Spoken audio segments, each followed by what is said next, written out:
Guys, today I'm making maple sugar and I'm gonna show you exactly how to do it. It's a little bit of a process, but honestly, there's not that much to it. All you really need is some maple syrup, which I'm just in the process of finishing, and a little bit of gumption. Anywhere between 257 and 262, you could call it sugar. What's gonna happen here is pure freaking alchemy. It's magic. You're gonna turn a liquid into a solid, and it's one of the coolest things you can do in the kitchen. Very soon, in the next few minutes, it is magically, and I mean magically, gonna turn from a liquid into a solid. Woo! She's going, buddy. She's going. Look. Ah, this is delicious homemade freaking tree juice turned into a solid, man. That is beautiful. Let me get it in some light for you. Yes.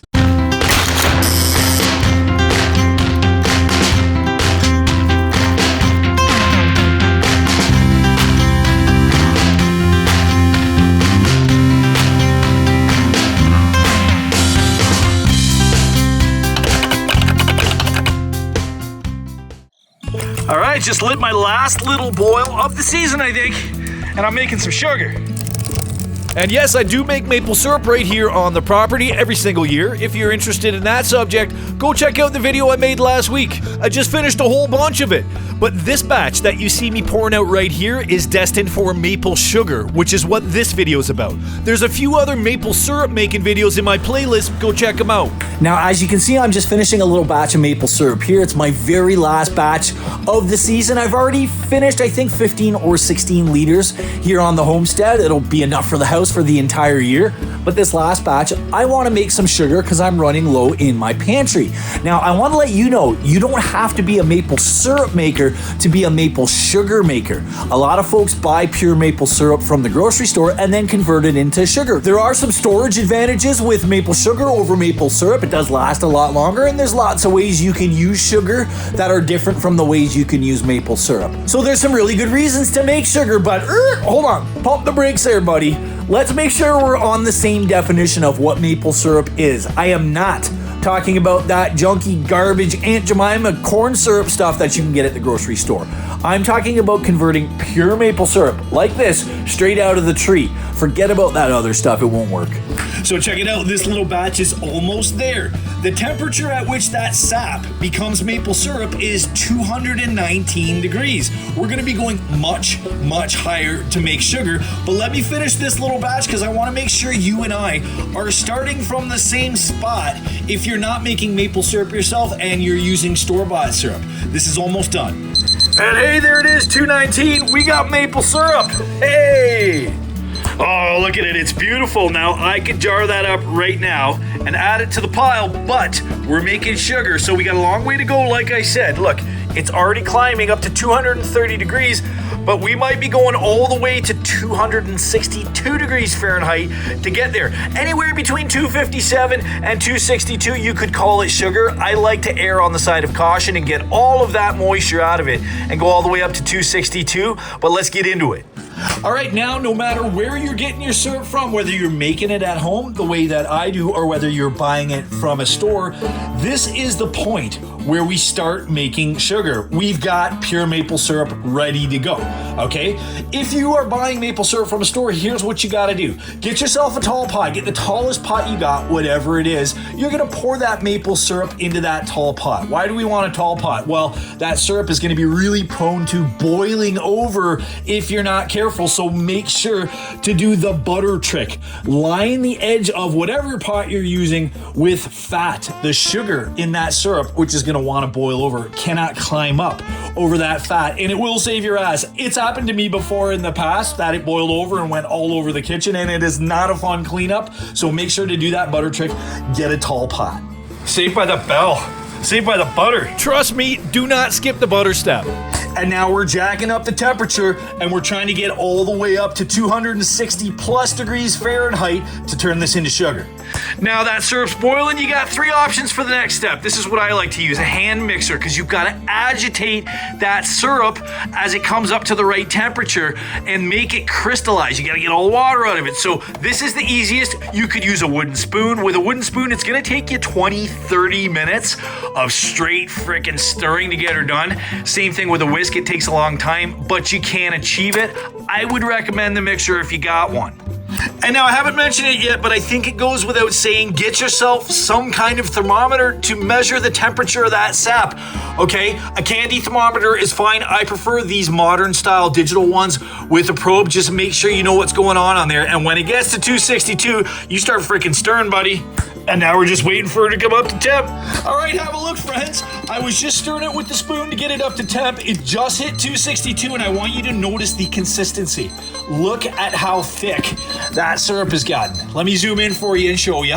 Okay, this is well beyond syrup, guys. It's foaming, it's super thick, and that's exactly what we want to be seeing. All right, now it's agitation phase. I got the old mixer up. I'm gonna start on low. And this takes a minute. You have to be patient, guys. It's gonna take longer than you think, but what's gonna happen here is pure freaking alchemy. It's magic. You're gonna turn a liquid into a solid, and it's one of the coolest things you can do in the kitchen. The important thing at this stage is to just keep on trucking. Do not let yourself get tired, okay? You can take a little break if you absolutely have to, sure, but like try and keep it moving, and it will turn into sugar eventually. Trust me on this one. Notice that I am wearing a glove. There's a lot of steam coming out of this, and it can get very hot. That super hot, like burning hot candy, which is really the stage it's at now, can fly around and get on your skin, and like I said, you will burn yourself and hurt yourself. Get a glove on and you will save yourself a lot of headaches, okay? Now I want you to notice the color of this candy in there, okay? It's getting lighter and lighter as I go, and it's starting to feel heavier. This is what you're looking for, that lighter color and the feel. I can feel it getting heavy, and at some point, very soon in the next few minutes, it is magically, and I mean magically, gonna turn from a liquid into a solid. That process is already beginning. Look how thick that is already. Oh, can you hear the, I'm gonna turn it up. Can you hear the mixer struggling? It's already going there. This might be quicker than I think because it's such a small batch. I'm normally doing pounds and pounds and pounds at a time. This is just gonna be a couple of pounds, but we're almost right there, friends. Right friggin' there. Oh, look at her, it's getting there, guys. I can't stop at this time, but I want to get off the sides and keep it moving, because that will become one big solid chunk of freaking sugar if you're not careful, okay? You want granular sugar, keep this thing moving. Oh, look at it. It's coming, man, it's coming. It's any time now. Oh, I really could use a break. I would like to switch hands, but I can't. I don't have time. Hold on. Woo! She's going, buddy. She's going. Look. Yeah. Look at that. We're almost at sugar. It's magic, man. That liquid is turning into a solid. And we're doing it, buddy. This is delicious homemade freaking tree juice turned into a solid, man. That's almost sugar. Now don't stop. Once it starts looking like sugar, don't stop. Keep it moving. Keep it from clumping together. You can bust it apart later, but keep it from clumping up, okay? And you're gonna have silky smooth, beautiful sugar as long as you keep it going until it's dry. And look, I'm gonna take the smallest pause just to show you. It's almost freaking dry already. Look, woo! It's glorious.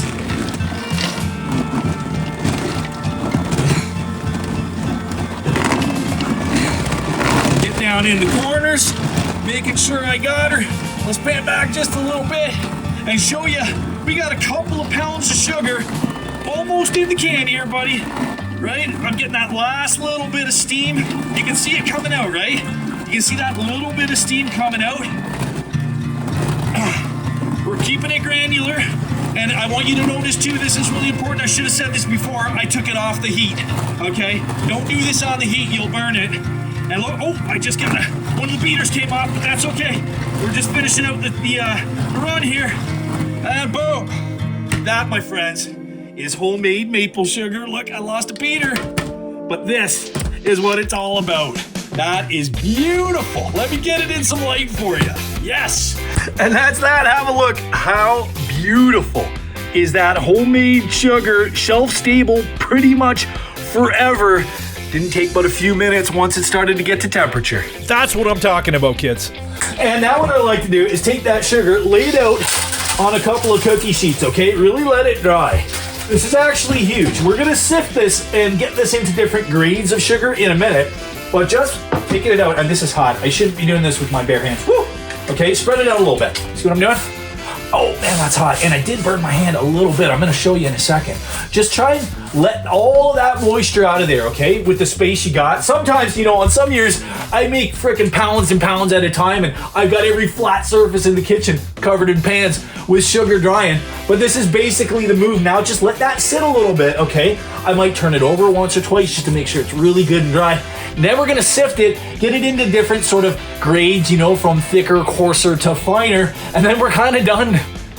And guys, don't neglect the pot that you made the sugar in. There's gonna be so much, like a bunch, stuck to the sides and down on the bottom, and you gotta dig all that out. There's a number of different ways to do it, but just use your common sense. I'll put it on a time lapse while I get this out, but I'm not wasting that. But just before I do, I want to show you this little burn. Remember what I told you about that molten candy?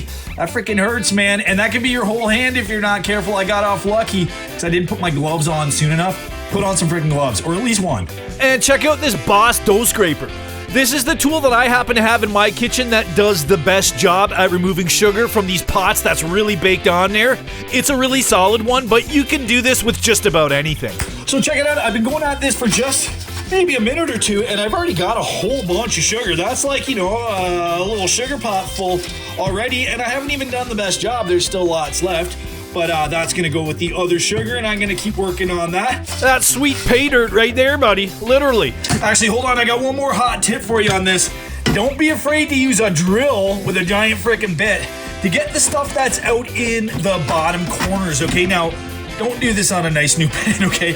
This particular pan has been used for years for making syrup. It's all dented and beat up, and I don't care if I scratch it up. Don't do this on a new pan, but check it out. Like, there's a ton, you can't see, but there's like a half inch of like good sugar in there that I cannot get out otherwise, right? And this is the quickest way I have found of doing it.